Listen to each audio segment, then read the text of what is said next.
카이스트가 때 아닌 킬러 로봇 논쟁에 휘말렸습니다. 그러나 카이스트 측은 일종의 해프닝이라며 인간 윤리에 위배되는 연구는 수행하지 않을 것이라고 하고 사태를 일단락시켰는데요. 이번 주 스위스에서 열리는 특정 재래식 무기금지 협약 회의에서 인공지능 무기 사용 문제는 또 한 번 도마에 오를 것으로 예상됩니다. 다시금 떠오르고 있는 인공지능 윤리 논란. 하나님의 법, 세상의 법에서 알아봅니다. 하나님의 법, 세상의 법, 이재만 변호사님 나오셨습니다. 변호사님 안녕하세요. 네, 안녕하세요. 영화에서 범죄한 일들이 현실화되는 것 같습니다. 네. 카이스트가 킬러 로봇 논쟁에 휘말렸는데 어떤 내용입니까, 변호사님? 결국 이제 킬러 로봇이라는 것은 이제 스스로 판단해서 네. 사람을 공격해서 살상에 이르게 할 수 있는 그런 아주 위험한 그런 무기인데요. 예. 킬러 로봇이라는 것은 이제 문자 그대로 로봇이 사람을 죽이는데 그것이 로봇 자체가 판단해서 그렇게 살상을 하고 총을 쏜다는 것이죠. 네. 그래서 이제 이런 문제가 계속 제기됐었는데 이제 국방인공지능융합센터에 대해서 이제 카이스트가 협력해서 이런 이제 무기를 만드는 것이라고 이제 외부에 이제 알려지니까 네. 외국의 학자 57인이 카이스트하고는 이 로봇 인공지능 그 기술에 대해서 학술적 교류를 하지 않겠다, 네. 합동 연구를 하지 않겠다 이렇게 발표를 했어요. 네. 그랬더니 이제 카이스트에서는 우리는 결국 인간의 존엄성을 해하는 그런 무기 개발의 인공지능을 절대로 활용하지 않겠다라고 이제 발표를 했죠. 그렇군요. 그래서 이제 외국 학자들의 그 학술 교류 보이콧을 철회했습니다. 네. 그래서 이제 결국은 이제 뭐 이게 하나의 해프닝으로 이제 끝나긴 했지만 이제 킬러 로봇의 문제점 다시 한번 세상에 제기되는 그런 계기가 된 것이죠. 예. 물론 이제 카이스트에서 해명을 했고 네. 또 한 가지는 이제 학자들도 받아들였다니까 뭐 좀 다행이긴 합니다만 그럼에도 불구하고 이제 킬러 로봇이 상용화될 경우에 이 통제권 또 제어권에 관한 문제가 굉장히 문제가 될 것 같은데요. 그렇죠. 이제 킬러 로봇의 이제 가장 중요한 것은 킬러 로봇을 통제하면 됩니다. 예. 근데 어떻게 통제할 것이냐의 그렇죠. 문제와 또 하나는 이것이 상용화되면 결국 누구를 암살하는데 개인이 사용할 수도 있으니까 그렇군요. 그러니까 상용화 우려도 있죠. 네. 그래서 결국 킬러 로봇이 결국은 암살을 한다거나 무슨 뭐 누구를 살상케 하면 이 잘못이 누구냐? 킬러 로봇이 스스로 판단했기 때문에 킬러 로봇의 잘못이냐? 아니면 킬러 로봇에 어떤 자료를 입력한 사람이라거나 네. 킬러 로봇을 만든 사람들의 제조물 책임이냐? 네. 이런 점에 대한 법도 아직 제정이 되어 있지 않습니다. 예. 그래서 지금 현존하는 법은 이 킬러 로봇이 스스로 판단하고 스스로 실행하기 때문에 이 점에 대해서 누구한테 책임지게 할 것이며 또 어떻게 제어해야만 인간의 존엄성이 침해되지 않을 것인지 이 점에 대해서는 여전히 숙제로 남아 있습니다. 그렇군요. 사실 얼마 전에 자율주행차가 인명사고를 내면서 이 자율주행차 상용화에 대한 문제점들이 이제 대두되고 있지 않습니까? 예. 어떻게 보십니까? 이런 부분들은요. 이게 이제 러닝 결국 이것을 이제 머신 러닝이라고 하는데 네. 이건 뭐냐면 사람이 다양한 많은 자료를 입력하면 스스로 그 자료를 가지고 분석을 해서 가장 유리한 상황을 선택하게 하는 겁니다. 네. 그러니까 얼마 전에 이제 알파고하고 이제 이세돌 바둑 대결이 그렇죠. 있었죠. 예. 그때도 알파고의 경우에는 많은 여러 가지 이 바둑 시합 기보를 거기다 집어넣었죠. 네. 그럼 스스로 그걸 학습해서 창조적으로 이제 능력을 갖게 되는 것이죠. 예. 그러면 이제 많은 상황 중에서 어느 점에 착점을 할 것인가를 선택해서 가장 유리한 점에 착점을 하는 것이죠. 이렇게. 그래서 결국은 이제 인간이 알파고를 이길 수 없는 그런 네. 지경까지 이제 간 것이죠. 맞습니다. 그런데 이제 이런 방법에는 두 가지 문제점이 있어요. 네. 이 학습 러닝에 대해서는 이 많은 자료를 줘서 그 상황에서 가장 유리한 선택지를 찾지만 전혀 알 수 없는 돌발 상황이 있을 때는 알파고가 어떻게 할 줄을 모릅니다. 네, 그러니까 이럴 때는 어디를 선택할 줄 몰라요. 그래서 알파고의 경우도 이 바둑 대결을 하다가 인간으로서는 전혀 알 수 없는 어떤 수를 놨죠. 근데 그게 아주 신의 한 수처럼 이런 얘기도 있었지만 네. 전혀 악수, 아주 초보자도 그런 일을 하지 않은 악수를 두기도 했었죠. 이제 이게 요번에 자율자동차의 사고입니다. 이거는 그렇군요.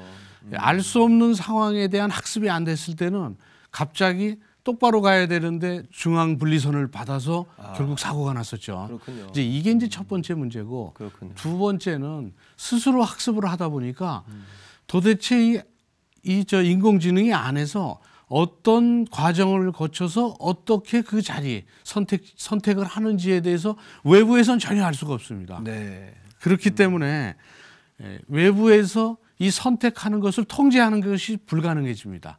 그래서 이것이 바로 통제력이 결여된 킬러 로봇의 문제점의 근원인 것이죠. 그 러시아나 미국, 중국 같은 경우에는 이미 이거 개발이 본격화됐다 이런 소문이 끊이지 않고 있는데 그렇다면 전 세계적으로 이것을 개발하는 게 중요한 게 아니라 최후의 보루 같은 어느 선까지 통제권이나 제어권을 어떻게 할 것인가라는 약속이 필요할 것 같다는 생각이 드네요. 지금 이제 킬러 로봇은 이제 어느 나라에서 개발한다는 얘기만 하더라도 그렇죠. 다른 나라도 바로 개발을 하게 되죠. 그렇습니다. 예. 그런데 이제 킬러 로봇에 대해서 각국이 굉장히 뭐랄까 거기에 대한 유혹에 빠지기가 쉬운 게 그렇죠. 우선 킬러 로봇을 전방에 배치를 하면 아군에 대한 피해 없이 효율적으로 방어를 할 수가 있죠. 그렇네요. 예. 그래서 이제 킬러 로봇을 이제 많이 연구를 하고 있죠. 또 실제적으로 현재 이제 킬러 로봇은 스스로 판단하지만 지금은 드론 폭격기 같은 것은 인간이 판단을 합니다. 거기서 이제 쭉 보고 목격 그 드론이 이제 네, 무인기죠. 예. 무인 폭격기가 현장에 가서 폭격 여부는 여기서 공격 명령을 내리면 네. 이제 비행기는 직접 사람이 타지만 사람은 이제 이 후방에서 그 게임 하듯이 공격을 합니다. 그렇죠. 그래서 마치 현실과 게임을 구별하지 못하는 수도 있고. 근데 지금은 이 무인 드론 공격기가 이 후방에서 이렇게 조정을 한 게 아니라 무인기가 스스로 판단해서 스스로 공격하는 겁니다. 예. 그리고 이제 그 킬러 로봇은 전방에 킬러 로봇이 배치돼 있다가 적이 들어왔을 때 가령 뭐 암구어라든지 뭐 여러 가지를 했을 때 20초 내에 답을 못할 땐 사살하라 이렇게 입력이 되면 그냥 사살되는 겁니다. 심각하네요. 암구를 잠깐 잊어버릴 수도 있는데 그렇죠. 급 죽는 예, 거죠. 예. 그래서 어쨌든 이제 킬러 로봇의 경우에 제일 중요한 것은 스스로 판단한다는 것이죠. 그러니까 인간 같은 경우에는 이제 여러 가지로 판단을 하는데 이제 이런 점들에 대해서 킬러 로봇의 범위를 어디까지 정할 것이며 이거에 대한 규제는 어떻게 할 것이며 네. 위반 시에는 제재를 누구한테 어떻게 할 것이냐 이 점에 대한 것이 논의는 돼 있지만 전혀 정리된 바가 없습니다. 그렇군요. 작년에는 유엔에서 킬러 로봇을 주제로 공식 회의도 있었다는 이야기가 있는데요.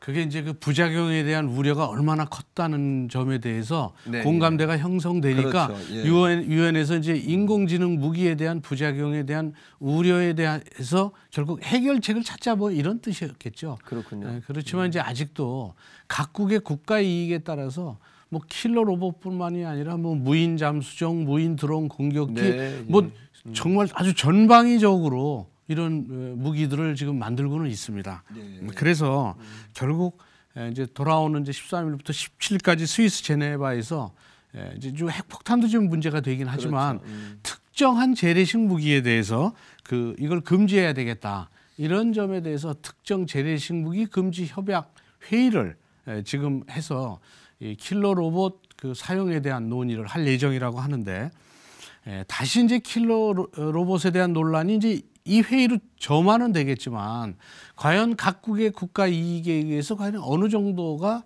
결국 조정이 될 것인지는 네. 한번 지켜봐야 됩니다. 그렇군요. 앞으로 이제 첨단 기술은 계속 발전해 갈 텐데 이것을 제어할 수는 없지 않습니까? 네. 그렇다면 문제는 이것을 어떻게 선용할 것인가라는 이제 가치관의 문제일 것 같은데 기독교는 하나님의 창조성을 인정하는 것이고 또 사람은 피조물이다 하는 것을 인정하는 것이 기독교인데요. 하지만 인공지능 같은 경우에는 사람이 창조주가 되어가지고 어떤 그 피조물을 만든 그런 격이 됐잖아요. 근데 문제는 뭐냐하면 그 피조물에 의해서 오히려 사람이 지배받는 시대가 올 것이다라는 그런 두려움이 위협감이 우리에게 이제 눈앞에 와 있는 건데 그 라이놀드 니버가 말한 것처럼 사람은 피조성을 인정하지 않을 때에 교만을 갖게 되고 교만해지면 그것이 죄의 근원이 된다. 이렇게 말한 것을 깊이 있게 다시 한번 성찰해야 되지 않나. 사람의 필요성 말입니다. 그죠? 또 중요한 것은 이것을 어떻게 잘 선용하고 다루냐의 문제인데 창세기에 있는 말씀처럼 하나님께서 사람을 지으시고 생육하고 또 다스리라는 하나님께서 명령을 주셨잖아요. 그러니까 이 시대에 우리가 주신 것을 잘 다스리지 못하는 것의 문제가 아닌가. 또 우리가 어떤 과학의 발전과 편리만을 따질 것이 아니라 영적 권위, 좀 더 정신적이고 영적인 것들에도 더 관심을 갖고 그것들을 존중하는 세상으로 돌아갈 때에 이런 어떤 발전하는 피로 악과 같은 이런 문제들을 우리가 잘 모니터링하고 견제하고 균형을 잡아갈 수 있지 않겠나 또 이런 생각도 하게 됩니다. 그렇죠. 예. 예, 정말 이제 그 로마서 1장 25절에도 하나님의 진리를 거짓으로 바꿔서 네. 피조물을 하나님보다 더 경배하면 그런 결국 됐죠. 그들은 그 보응에 대해서 결국 심판을 받게 되리라 이런 말씀이 있는 것처럼 네. 결국 인간의 그 양심이나 하나님의 진리보다 피조물인 인공지능을 더 결국은 존중하고 경배하게 되면 결국 이제 큰 재난이 오게 되는 것이죠. 그래서 인류에게는 인공지능보다는 결국 영적인 권위가 더 중요한 시대가 도래하고 있다고 보는 것이죠. 네. 그래서 크리스찬들은 정말 한낮에도 옛 말처럼 등불을 들고 하나님의 진리를 온 세상에 알리도록 그렇게 노력을 하고 또 진력해야 되는 그런 위기의 시대라고 보는 것입니다. 그렇군요. 10년 전만 해도 지금의 세상은 사실은 상상할 수 없는 세상이었는데 앞으로 10년, 50년, 100년 후의 세상은 정말 예측할 수 없는 세상이 아니겠는가 이렇게 생각하면서 특별히 기독교인들이 세상의 풍조를 따라가는 것이 아니라 성경적인 가치관, 윤리관 또 분명한 그 정신의 어떤 기준을 가지고 세상의 리더로 좀 더 담대하게 또 실력 있는 리더로 서야 되지 않겠는가 이런 생각을 다시 한번 해보게 됩니다. 변호사님 오늘 말씀 고맙습니다. 네, 감사합니다.